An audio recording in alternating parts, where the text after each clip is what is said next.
تو بپرواز پرے نقشودئی کرمکستی زیر خاک آسودئی خار از مہجوری قرآن شدی شکوہ سنجے گردش دوران شدی اے چو شبنم بر زمین افتندئی در بغل داری کتاب زندئی۔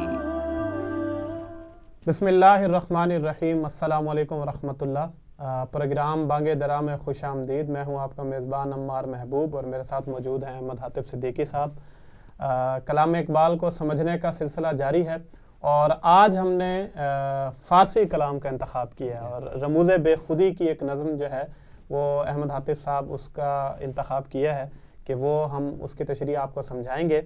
اور اس کا جو عنوان اقبال نے اپنی کتاب کے اندر لکھا ہے وَلَمْ يَكُنْ لَهُ كُفُوًا أَحَدٌ۔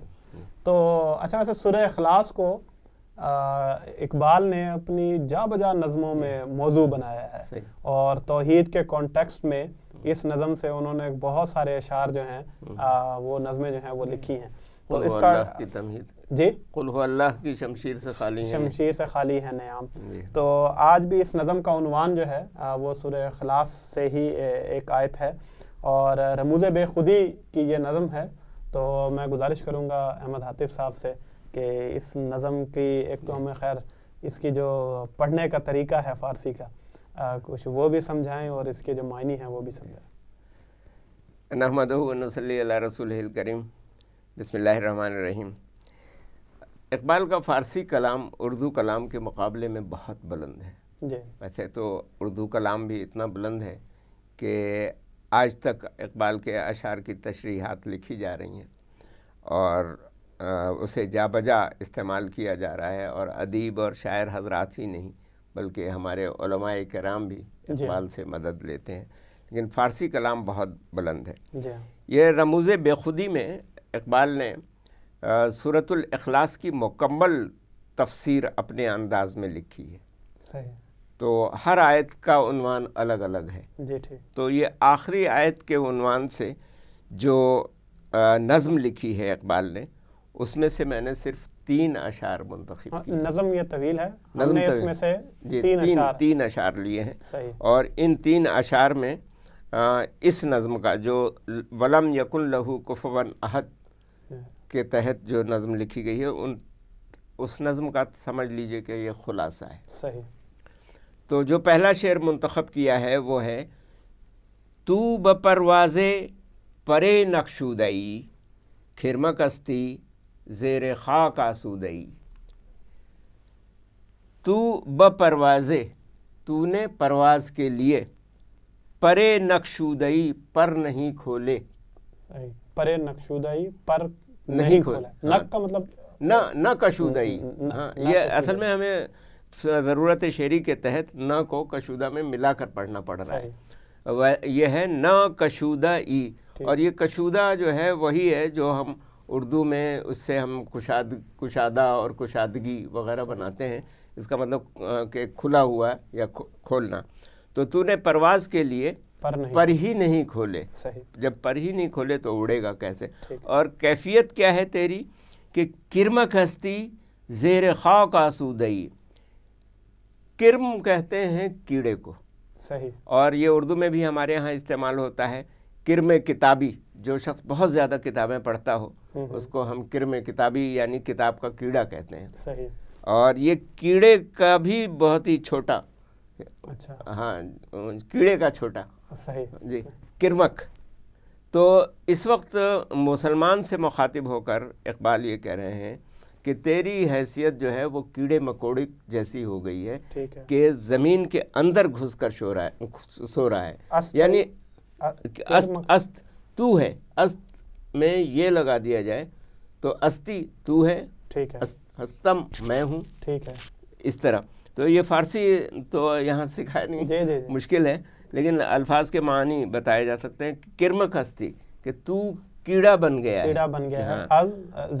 زیر خاک یعنی زمین کے نیچے مٹی کے اندر گھس کر آسودہ آرام کر رہا ہے، سو رہا ہے۔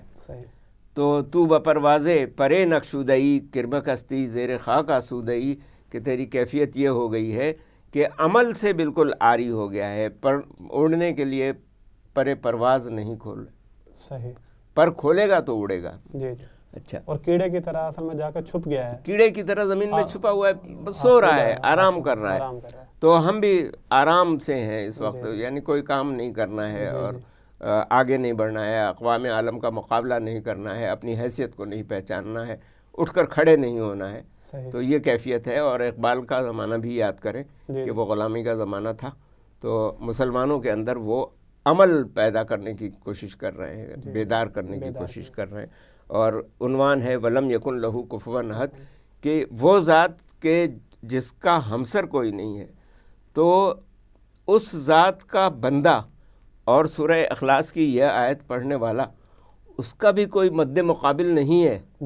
لیکن وہ اپنی حیثیت کو نہیں پہچان رہا ہے، وہ اپنے عمل کے لیے تیار نہیں ہے، اور کیڑے مکوڑے کی طرح وہ زمین کے اندر بیٹھا ہوا ہے. اچھا، اگلے شعر میں وہ کہتے ہیں کہ خار از مہجوری قرآن شدی، خار از مہجوری قرآن شدی اور شکوہ سنجے گردش دوران شدی. کہ شکوہ شکایت جو ہے وہ تو زمانے کی کر رہا ہے کہ زمانہ خراب ہو گیا ہے، ہماری تقدیر الٹ گئی ہے، ہم کمزور ہو گئے ہیں، سیاسی طاقت ہم میں نہیں ہے، معاشی طاقت ہم میں نہیں ہے، اور دنیا بھر میں حالات ہمارے حق میں نہیں ہیں، حالات ہمارے حق میں نہیں ہے، تقدیر پھوٹ گئی ہے. اقبال کہتے ہیں کہ یہ وجہ نہیں ہے بلکہ خار. ہاں اچھا، ایک اردو شعر میں بھی آپ نے یہ پڑھا ہوگا کہ سبب کچھ اور ہے تو جس کو خود سمجھتا ہے، ہاں زوال بندہ مومن کا بیزاری سے نہیں. یہی بات وہ کہہ رہے ہیں کہ یہ جو شکوہ سنجے گردش دوران شدی، جو شکوہ سنج یعنی شکوہ کنا، شکوہ کرنے والا، ٹھیک ہے، ہاں گردش دوران زمانے کی گردش، ہاں شدی تو ہے، ٹھیک ہے، شکوہ سنجے گردش دوران شدی، کہ تو زمانے کی گردش کا، زمانے کا حالات کا اور تقدیر کا جو ہے وہ شکوہ شکایت گلہ کر رہا ہے کہ ہمارے ساتھ زمانہ ہی نہیں ہے نا. تو اس لیے ہم، جبکہ اصل وجہ یہ ہے کہ خار از مہجوری قرآن شدی، کہ تو قرآن سے مہجوری کی وجہ سے، اور مہجوری ہجرت، جدائی، علیحدگی، دوری، کنارہ کر لینا، دوری، ہاں کنارہ کشی. اچھا، اب یہاں پر یہ بات یہ قابل غور ہے کہ ہم اپنے طور پر یہ سمجھتے ہیں کہ ہم قرآن سے دور نہیں ہوئے، اس لیے کہ ہمارے ہاں قرآن کی تلاوت بھی ہو رہی ہے، اور ہماری مساجد میں ناظرہ قرآن سکھانے کا بھی اہتمام ہو رہا ہے. اور بالخصوص رمضان کے مہینے میں آپ دیکھیے کہ مساجد کے اندر سورۃ الفاتحہ سے لے کر سورۃ الناس تک پورا قرآن سنایا جا رہا ہے، اور لوگ حفظ بھی کر رہے ہیں. دنیا میں کروڑوں حفاظ ہیں، اور ان میں اضافہ بھی ہوتا جا رہا ہے ان کی تعداد میں. تو ہم یہ کیسے اس کو تسلیم کر لیں کہ ہم قرآن سے دور ہو گئے ہیں، مہجوری ہو گئی ہے. اچھا، مہجوری کا یہ لفظ جو ہے وہ قرآن مجید میں خود بھی آیا ہے. سورۃ الفرقان کی آیت نمبر 30 ہے، جس میں یہ کہا گیا ہے کہ وقال الرسول یا رب ان قوم اتخذوا ھذا القرآن مہجورا.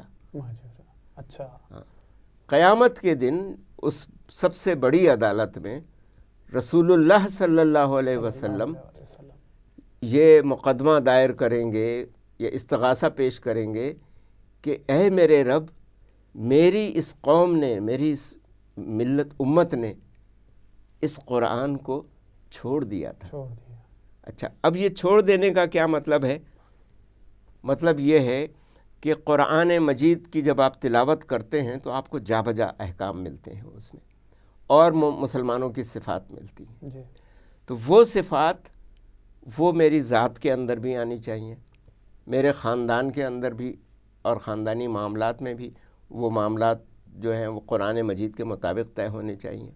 اور اسی طرح جو ہمارے قومی معاملات ہیں، قومی معاملات کے متعلق بھی قرآن مجید میں بہت سارے احکام ہیں، معیشت سے متعلق ہیں، اور اجتماعی نظم سے متعلق ہیں، عدل اجتماعی سے متعلق ہیں. یہ سب ہمارے ہاں نظر آنے چاہیے. لیکن ہم اپنے ذاتی فیصلے کرتے ہوئے بھی اور خاندانی فیصلے کرتے ہوئے بھی کسی اور طرف دیکھتے ہیں، اور قومی فیصلے کرتے ہوئے ہم دنیا کے ہر قانون، ہر منشور، ہر چارٹر کی طرف دیکھتے ہیں، قرآن کی طرف، کہ اس کی کہیں خلاف ورزی نہ ہوئی ہو، لیکن ہاں قرآن کی ہمیں فکر، لیکن قرآن کی فکر نہیں ہے۔ قرآن کی خلاف ورزی اگر ہوتی ہے تو اس پر ہمارے اندر کوئی بے چینی، اضطراب یا کوئی خوف نہیں پیدا ہوتا کہ اس خلاف ورزی سے ہم نقصان اٹھائیں گے۔ تو اس کی وجہ سے ہم پوری دنیا میں ذلت و رسوائی کا شکار ہیں، اس لیے کہ اللہ تعالیٰ نے یہ وعدہ کیا ہے کہ انتم الاعلون ان کنتم مومنین، کہ اگر تم صاحب ایمان ہو، اور ایمان عمل سے ظاہر ہوتا ہے، تو اگر صاحب ایمان ہو تو سب سے اعلیٰ اور عرفہ تم ہی رہو گے۔ تو یہی بات یاد دلا رہے ہیں اقبال اس شعر میں کہ خار از مہجوری قرآن شدی اور شکوہ سنجے گردش دورہ شدی، کہ تیری ذلت اور رسوائی اور خاری تو قرآن سے دوری کی وجہ سے ہے، اور تو زمانے بھر کی بہانے ہم گردش زمانے کی جو ہے وہ کر رہے ہیں کہ وہ ہمارے حق میں ہے۔ جی ٹھیک۔ اچھا، آخری شعر جو میں نے منتخب کیا ہے اس میں بہت ہی عظیم بات کہی ہے اقبال نے کہ اے چو شبنم بر زمین افتندائی، اے چوں شبنم یعنی شبنم کی طرح، اب اس میں نون غنہ گر گیا ہے، اے چو شبنم بر زمین، زمین کے اوپر، افتندائی گرا ہوا ہے، تھکا ہارا گرا پڑا، بے حس، یہ شبنم کی طرح۔ ابھی اتفاق سے جس وقت ہم یہ ریکارڈنگ کر رہے ہیں تو سردیوں کا زمانہ ہے، اور آپ صبح سویرے سحر کے بعد دیکھیں تو گھاس کے اوپر شبنم کے لاکھوں کروڑوں قطرے موتیوں کی طرح چمک رہے ہوتے ہیں، لیکن ان کی اس چمک دمک کو لوگ رونتے ہوئے چلے جاتے ہیں، پاؤں سے رونتے ہوئے چلے جاتے ہیں، وہ بے حس و حرکت۔ یہی حال ہمارا بحیثیت قوم، بحیثیت امت بھی ہو گیا ہے کہ چمک دمک ہمارے پاس ہے بہت، لیکن لوگ ہمیں رونتے ہوئے چلے جا رہے ہیں، اور صورت میں آپ کو اسی طریقے سے مطلب شبنم کی طرح جو ہے وہ زمین پہ بچھا دیا ہے۔ اور انہوں نے پروفیسر عنایت علی خان نے ایک بڑا مزیدار شعر کہا تھا کہ مسلمان خاکساری کرتے کرتے مسلی سے مسلح ہو گیا نا، یعنی وہ نمازی کے بجائے خود جانماز بن گیا ہے، اس کے اوپر لوگ چڑھے جا رہے ہیں۔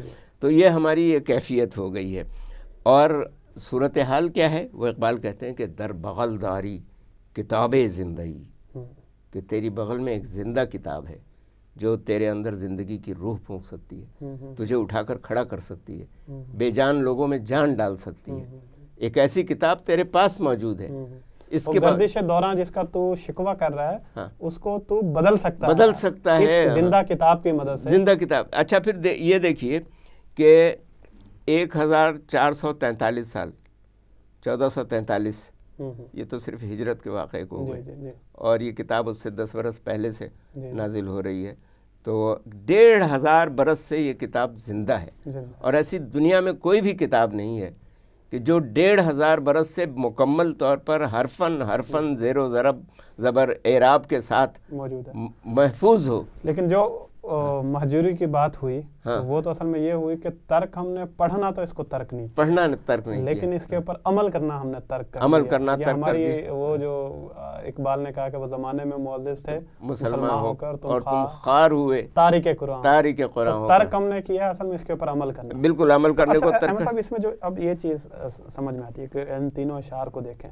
کہ مطلب پہلی جگہ پہ تو اقبال ہمیں امت مسلمہ کو جو ہے وہ تشبیہ دے رہے ہیں کیڑے مکوڑے سے، کہ جو زمین کی تہ میں جا کے چھپ گیا ہے اور اس کو کوئی پرواہ نہیں ہے، کہ اس کو تو ہوا میں جو ہے وہ پرواز کرنی تھی، اور گردش زمانے کے شکوے ہیں اس کے پاس۔ جب اسے یہ پوچھا جاتا ہے کہ تو کیوں جا کے چھپ گیا ہے اور زمانے کا جو ہے وہ سامنا کیوں نہیں کرتا، تو وہ کہتا ہے کہ زمانہ ہمارے حق میں نہیں ہے۔ پھر اقبال یہ کہہ رہے ہیں کہ اس کی حالت ایسی ہو گئی ہے کہ جب یہ شکوہ یہ کر رہا ہے کہ شبنم کی طرح پڑا ہوا ہے زمین کے اوپر، جس کو لوگ رونتے ہوئے چلے جا رہے ہیں، جبکہ اس کی بغل میں وہ کتاب تھی جس کو اس کے آباء و اجداد نے جو ہے وہ اس کی مدد سے دنیا پہ حکمرانی کی۔ بالکل صحیح ہے۔ اچھا، اس سارے کانٹیکسٹ کو اگر میں کہوں کہ جو اس نظم کا عنوان ہے وَلَمْ يَكُنْ لَهُ كُفُوًا أَحَدٌ، اس سے اس کا اس سے میں نے ایک اشارہ کیا تھا کہ جس طرح اللہ تعالیٰ کا کوئی ہمسر نہیں ہے اور کوئی مد مقابل نہیں ہے، تو اللہ تعالیٰ نے بھی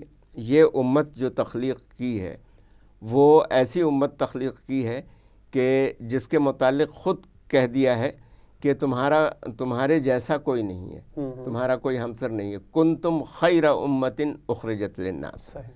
تو اقبال نے یہی یعنی یہ جیسے میں نے آپ کو شروع میں بتایا ہے کہ رموز بے خودی میں انہوں نے قل هو اللہ احد سے لے کر کے ولم یکن لہ کفوا احد تک سورہ اخلاص کی ہر آیت کی تفسیر میں ایک ایک نظم کہی ہے۔ جی تو یہ آخری نظم سے یہ 3 اشعار، اس میں ابھی آپ نے جو یہ کہا کہ تجھے پرواز کرنا چاہیے تھا، تو اتفاق سے جو چوتھا شعر میں نے منتخب نہیں کیا، اس چوتھے شعر میں اقبال یہی کہتے ہیں کہ یہ سب کچھ چھوڑ چھاڑ کے اٹھ کے کھڑا ہو اور پرواز کر اور آسمان کو چیر دے۔